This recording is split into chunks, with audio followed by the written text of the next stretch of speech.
1 Chronicles chapter 4, verses 9 and 10. Listen as I read for you the increase us prayer that Jabez prayed. Jabez was more honorable than his brothers. His mother had named him Jabez, saying, I gave birth to him in pain.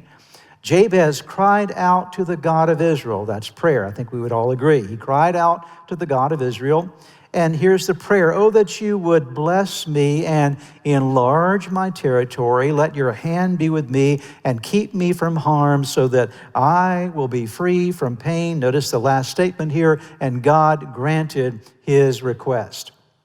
There are very few, actually this is the only two verses that we have in the Bible about this particular man, Jabez. We know very little about him, very little about his family background. All we know is that his mother had given birth to him in pain, most likely emotional pain. He'd been given the name Jabez, which means pain, that as it relates to the whole idea that Jabez was reminded every time his name was called of pain in his life.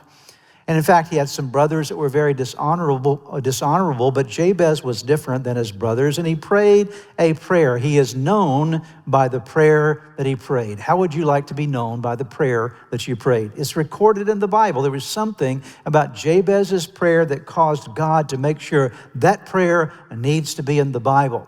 That prayer needs to be a reminder to everyone of the kind of prayers that I respond to. And he prayed very specifically for some things. It was a basic prayer that he prayed, but nevertheless very powerful. He asked for increase. He asked for blessing. He asked for increased capacity. He asked for increased anointing. He asked for increased protection and provision and care. Oh, that you would bless me and enlarge my territory. Let your hand be upon me and keep me from harm so that I will be free from pain. This is an increase us prayer, and it was a prayer that God answered.